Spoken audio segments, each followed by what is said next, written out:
bolandela bien bokomona image ya décembre 2019 azotiango na moment tozala bino bomona image moko boya mutu moko batiana ekolusu boye o moyibi so botala sezongi na semaine moko ata 4 fois que député moko te azala ministre boyoka blocage yango wana oyo bazobenga lelo na bamédia o blocage ezali o nani président Jean-Marc Kaboun n'a bloqué personne. Ça avait été roulé boyaki na candidat na bino FCC a roulé bino totikala malonda olingo bunga place na yo okota na place ya baninga. Je pense que vous avez problème parce que le peuple a toléré vous avez analysé ce thème parce que na ba parti politique na bino wana en dehors ya ba député bato bazaka mayele. Bonjour bonsoir na bandeko ba kolanda biso na pourquoi tozali na sengo mingi représenter bino émission yo le peuple d'abord na chaîne na bino Rumeur de Kinshasa otobengaka Rumeur du Congo hein oyo bamesana déjà kolanda biso awa. Nous ne sommes pas une nouvelle équipe où il faut se présenter davantage tout base bayebi biso déjà mais le autre koyo bisabino toyoki partout blocage à gouvernement le faut bisaba tout clairement makamoni nezali koleka ezali blocage ou blocage te ezali ni réellement pourquoi gouvernement bimité pendant que tozaki koyebisa déjà balandi na biso que gouvernement ezo bima semaine oyo ezo bima na fin ya semaine mais lelo tokomi presque un mois après gouvernement na bimité tokolobela lisusu feuille de route et calendrier oyo 5 ans abimisi natina maponomi ya 2023 élection 2023 makambo kolobela na moko eza ebele mais 5 ans na milito aponika ka élection tokoyeba tina raison na ye na kati ya émission yo tokolobela lisusu projet Tilejelu wezaki lancé lobby par son excellence monsieur le président chef de l'État Félix Antoine Tshisekedi Tshilombo oyo abandaki na terre jaune ayeko sukisa na limité 7e rue tozalaki wana tokolobela lisusu liwa ya président tanzanien oyo akufi tomoni Zoé Kabila zaki la première personne à souhaiter mes condoléances na batwana sans oublier liwa na ye na makambo ezali kolanda ye parce que ye moko alobi bato bazali ko menacer Kabila de mort. Lui peut se pendre na place na bango pour que bango bazwa raison. Mais banda ba congolais bazaki ko zela iloko wana tilelo tomoni atikali ko salela ngote biso to fongola ki pena maboko. Ami pendre tayi moko po to bossa na ye libela. Makambo mabe basali Congo to lo bataki nzambe mutabomiye atindike na lwe moko ya bongo pour que Congo azwa kimia. Sans plus tarder, tobandi na sujet ya liboso. Sujet ya liboso ezali sujet o etali gouvernement Samalo Kondé. O ezali gouvernement ya union sacrée. Bande kobalandi président Félix Tshisekedi président Ouazaki investi le 24 janvier 2019. Amoni que coalition KFC Sezaki otambola malamu te akati coalition natina moko ya kosepelisa peuple congolais kosepela peuple congolais ezala kite ke bakati coalition mais gouvernement mususu ebotama okoki ko répondre na besoin ya peuple congolais natina wana nakataki boyokani entre FCC cash ezala kite pour avoir de nouveaux ministres. Ce n'était pas pour avoir de nouveaux noms au sein du gouvernement, mais voir des hommes compétents. Même sans Amoutou Akala, mais qui compétent, il peut être là. Même Tongo Akala Nani. Reste à savoir. Est-ce que Bakozala? Reste à savoir. Je vous l'ai dit déjà, Bakozala te. Donc, président Félix n'avait pas voulu que le nom soit comme Kotuna et Kobimo Kolonine. Bolobinine. Et bon, comme la lisusu, problème n'a pas de zanine. Non. Président Félix voulait de bonnes personnes à la place qu'il faut, pour la satisfaction de ce peuple qui a longtemps souffert. Mais qu'est-ce qu'on voit? Président Félix Alobi, toko isa bureau. Parce que bureau ils ont la malamouté. Ba député balingi korota n'union sacré baya. Ba tubayo kelie baye. Ba ko ici bureau. Kaka bato ba ko ici bureau wana.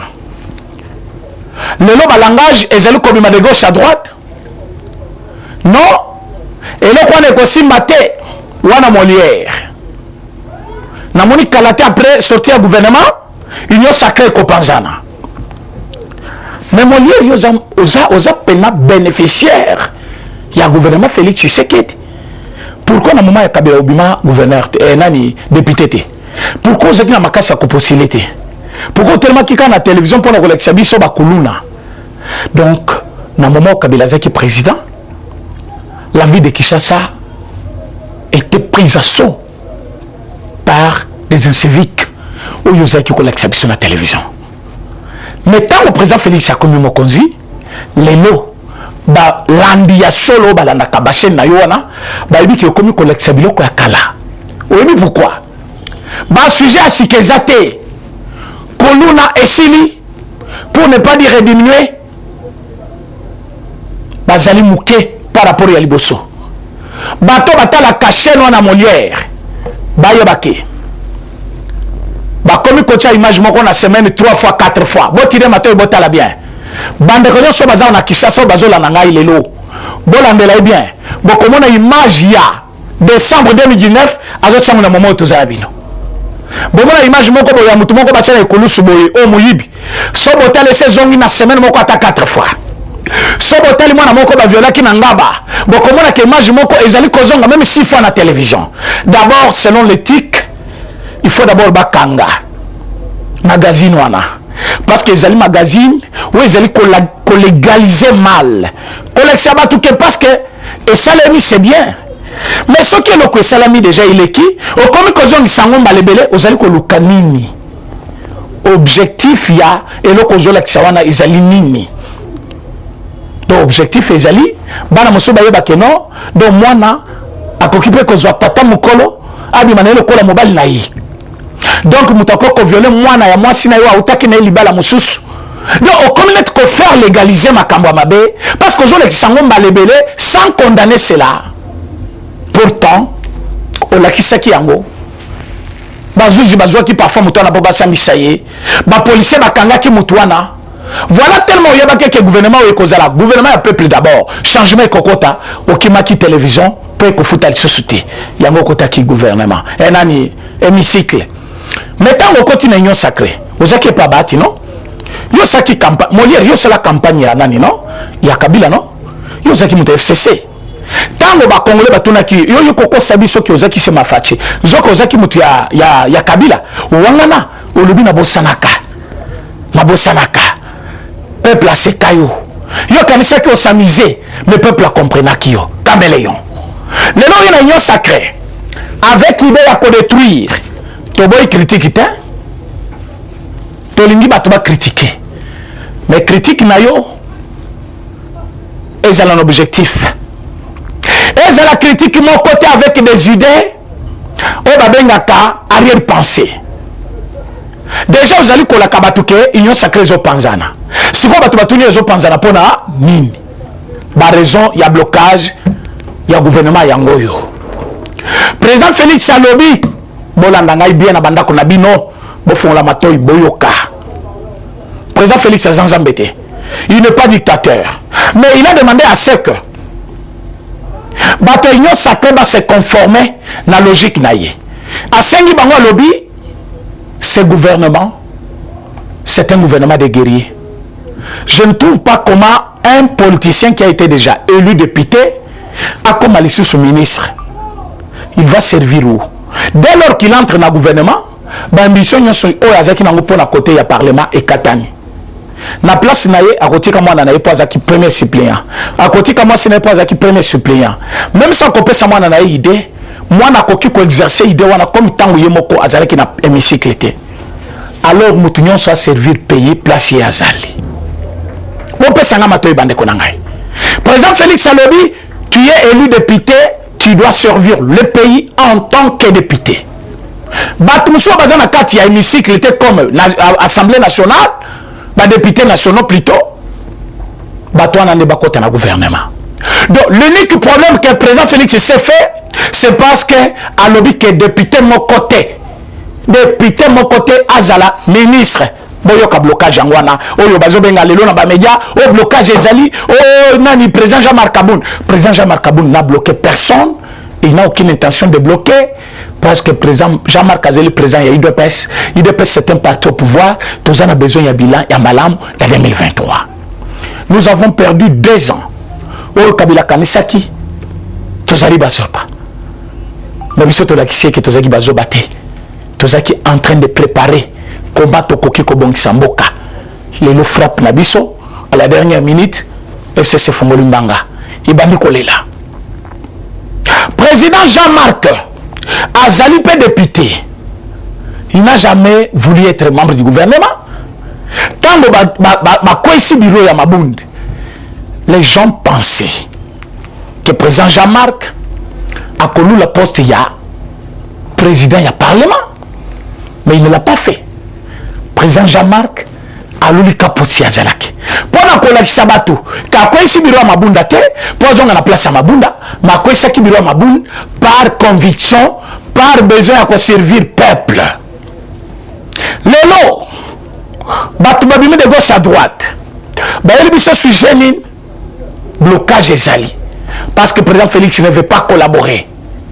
Trebisa kibino makambo pour la katumbi na mbemba tango bakutana kina chef de l'état émission ya lelo bopesa nga pena matoi toka na télévision ko sala blague te bande ko na ngai ba mikolo ko lekanga bazali bato bazana âge ya papa mama bazali bato bazali ba camarade na nga na âge bazali ba petit frère et petite sœur bazali ko landa ngai ba kamo na zo bisabino. C'est ça la réalité. Même avait voulu de poste. Quand il y avait voulu de poste, que Jean-Marc Kaboun le président, tu sais qu'il avait dit non. Nous avons fini avec FCC Cash pour commencer une nouvelle classe politique. Nous ne sommes pas ici pour se partager des postes, mais nous voulons que Bato Bakou Tanakata Union Sacrée, Bazala Batumoko exemplaire pour aider le pays. Vous avez déjà des tâches dans vos mains. Vous appelez à Makila, il y a des Congolais. Beaucoup qui te diriger le ministère ou l'institution américaine. Bon, dernièrement, Badi Banga a démissionné. Président Félix a compris une demande à Katumbi. Collaboration, Bazali Koyemba Lelo comme Nzembo Libanda, et Zali collaboration nini. Oh, Bamoni Kefati a collaboré dans Bangote. Ils veulent que tous les députés, surtout Bao Bachala qui pétition, comme un ministre. Selon Bango, Bishonde Toko ici, bureau, Maboun, Monsieur Photos à la poste féminine, Monsieur Photos, qui vous a dit que beaucoup est qui bureau pour vous à la ministre? Qui vous a dit que beaucoup est qui bureau pour vous comme à tous des membres du gouvernement? Beaucoup est qui bureau parce que le bureau ne marchait pas d'un commun d'accord avec la vision du chef de l'État. Il fallait bureau et ils allaient obéir la vision du chef de l'État pour bien contrôler le gouvernement qui est en train de travailler avec les chefs de l'État. Mais tant que tout allait bien, tout le monde qui est battu, on a bureau Mabound avec l'idée il y a un problème. Et le maintenant, Makambu et Yendeli Bango, chef de l'État a décidé à l'objet de mon côté parmi Bato Bazali. La Kati, il y a un hémicycle comme des députés nationaux, membres du gouvernement. Ça veut dire quoi? Aux députés, tikala député. Aux députés, tikala député. Alors que bango bayebike. Ceux qui sont députés, bakolé mingité. Bakoma ba ministre pour baïba. Avec quel slogan? Toza na kati ya union sacrée. Non, union sacrée zabongote. Union sacrée zo kanga batu nyonso ndenge caméra kota ki prison mazaki mutuya cash et cash ezaki plateforme au pouvoir mais bakanga kaye. Alors ba se former bloc batindi ba journaliste na bango ba mokala na bango comme Augustin Kaboya benga bango ba bimi na média ba bana kofinga Jean-Marc Kaboun. Jean-Marc Kaboun c'est une valeur je vous l'ai dit. Je ne sais pas ce qui UDPS Naliwa ya Konde Etienne Tshisekedi et je vois qui présente le collège à marketer Tolingato Zelawapi. Mais UDPS, c'est un parti de masse. Tolingato Zelakaibele. Voilà pourquoi tu garder quand même Batonabiso dans la même logique de Félix Antoine Tshisekedi Tshilombo. Tu lobby, ministre, Azala ministre, député, Azala député, chef du quartier, Azala chef du quartier, bourgmestre, Azala bourgmestre, gouverneur, Azala gouverneur, chacun à sa place. Tomatisa Kita ya Congo, Congo et Kendeli Bosso. Blocage Yangwana. Bango baboyi, ba député, ba lobby, bisokaka. Bandeko. Place Bofandi, je pense que Boyoki. Et ça m'a kamute, balinko collaborer avec ba lobby non. Vous avez parti politique, non? Ando ya ba député na bino, vous avez na batu mususu, ou baza un parti politique, baza maye le collègue ba député, soit baza maye le ndenge ba député pour ne pas les comparer, mais pourquoi vous voulez kaka ba député? Mais batu nyonso baza na ba parti politique na bino ana. Ando ya ba député, batu baza maye l'été. Bango ba ko servir mboka te. Non, kaka biso ba député. Problème yangwana. Donc le député veut être des ministres. Pour que na place na bango na hémicycle, bacha basi na bango bazaki ba suppléant, bacha bana na bango bazaki ba suppléant, entre-temps, Congo est sombré dans la misère. Pouvoir d'achat c'est quoi? Mongo peut circuler. Il faut nombre ya bato bazo sala. Et ça les belé que nombre ya bato baza na chômage. Pour mongo circuler mingi, il faut politique monétaire et ça la bien en place. Mais ce que nombre ya bato bazo sala est commis déjà moqué. Mongo ezali ko circuler kaka na ba famille moko moko. Papa a déjà député, moi na premier suppléant, tant que papa comme ministre, il y a zongi kuna na parlement. Donc mongo nyonso ya institution gouvernement, institution parlement ezali ko kotanda komoko. Alors ba mususu na boza pauvre ba ko zo ndenge nini. Ce qui bomoni na ba pays mususu, ba bazo kende liboso, c'est parce que ba ko kamata oyo azali premier ministre. Wazali gouverneur, wazali bourgmestre, bongo ezali kotambola partout. Après 5 ans, ba keiba musu bazong rotation wana, chaque famille azali ko créer richesse naie, azali ko amasser pour moi muke naie selon salaire naie, mututo azali ko joie. Mais oyo mboka, il n'y a que des mêmes personnes des années et des années. Pourquoi des mêmes personnes? Donc mbokango batobaiki ko tikabino. Vous êtes député, tikala député. Quand tu étais élu député, c'était pour servir le peuple tout en étant député. Mes chers amis, voilà le premier point. Deuxième point, couleur Yabasango et Bimi. Naïbisa Kimi Nalobi Eleki, que candidat Basango, candidat FCC, Ezali, Monseigneur, Cardinal Mosengo. Cardinal Mosengo, Azali candidat président Yasseni, c'est le FCC. Mais boyebi, ceux qui bango va voter, la procédure tout est sili. Pour Moutouana comme président Seni, il faut ordonnance présidentielle. Et l'ordonnance présidentielle est signée par le chef de l'État et son directeur de cabinet. Copie conforme, le premier ministre certifie aussi.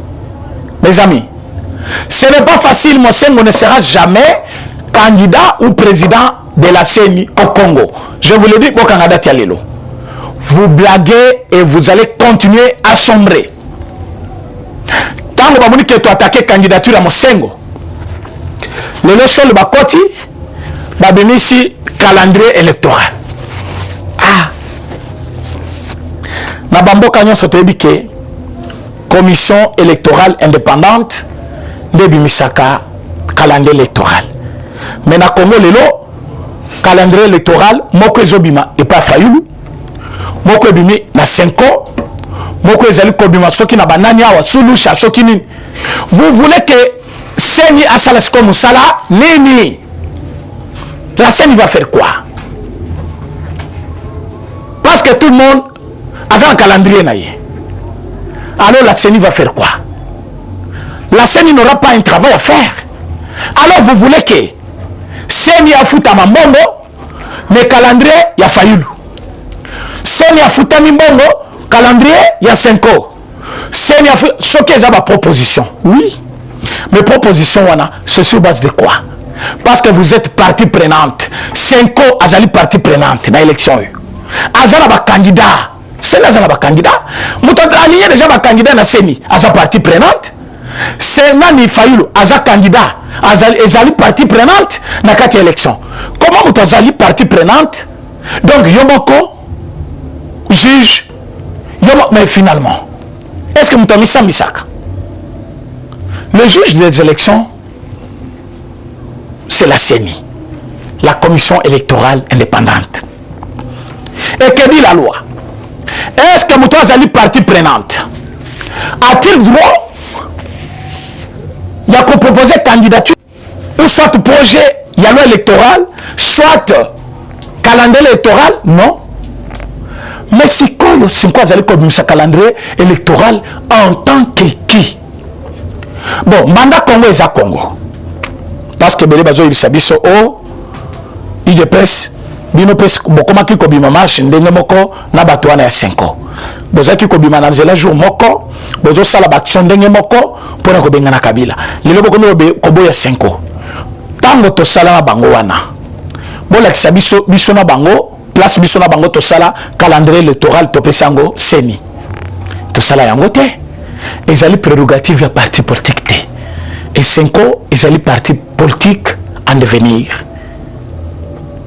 L'UDPS à l'époque, dans l'opposition, l'UDPS n'a jamais proposé le calendrier électoral. Mais l'UDPS, azaki ko saisir calendrier moko bango bazaki ko bimisa. Date il y a le 23 décembre et bimela wapi. Ezaki calendrier na bango. Na 2016 date biso to bima na nzela pour na kopesa bango carton jaune, carton rouge. Ezaki date o UDPS a sala kité. Ezaki date bango moko ba fixaki que ba kolonga na pouvoir ba organiser l'élection, mais ils ne l'ont jamais fait. Donc l'UDPS n'a jamais fixé une date butoir pour dire voilà date yango yo soki okeite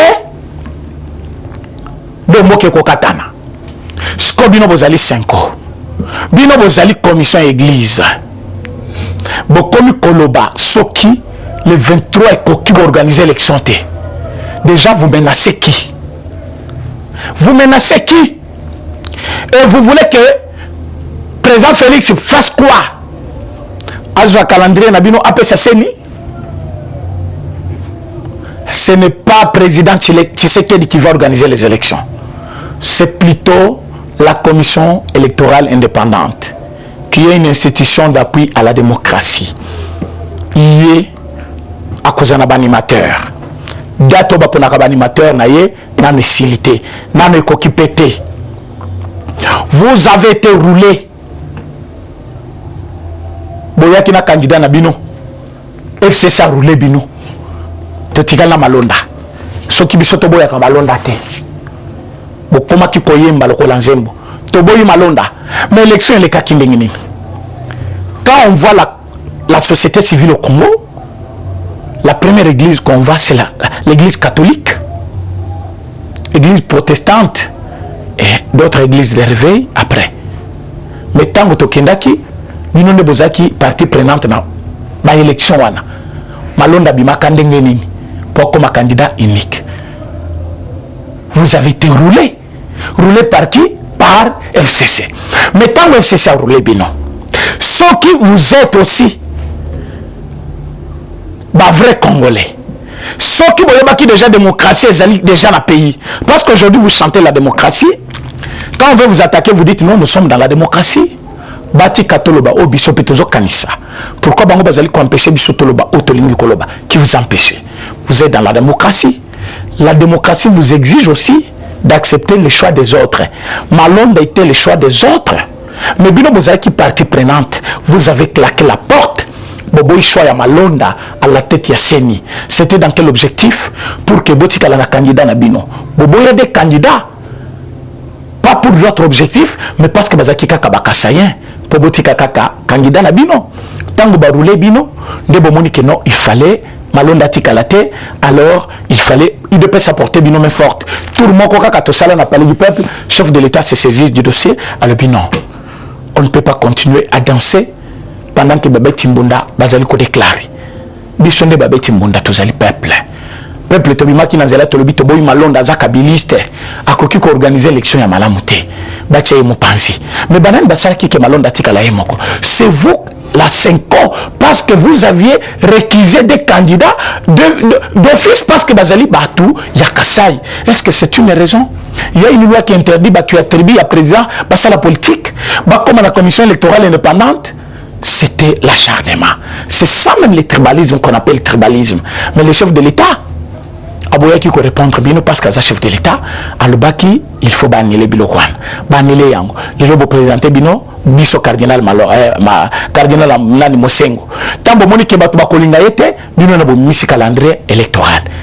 Est-ce que la démocratie pour vous c'est quand vous vous déclarez? Mais la démocratie pouvait être tango bozali pe ko limasho ya baninga il fallait bonima malonda pourquoi boboya ki so boboya ki malonda biso pe tozana occasion tozappelle la pouvoir yakoboya cardinal Mosengo tozana droit wana démocratie za pona bino kakate no démocratie za pona ba parti nyonso sauf pona UDPS so démocratie za pona ba nyonso pona peuple congolais monsieur so baza ba catholique te bote kana ba blague na bino wana eza blague de mauvais goût toko ni ma blague wana te wana so za cardinal okotika la cardinal eza poste na yo ozui na kati église ozali cardinal ya église de réveil te soki ngana zo sambela na église de réveil ozo cardinal na ngai te soki bazo considéré par l'état c'est parce que ozali moko ya ba partenaire ya l'état zo considéré comme partenaire parce que l'église catholique a joué un grand rôle missionnaire depuis le début il y a colonisation na biso mais ce qui est lo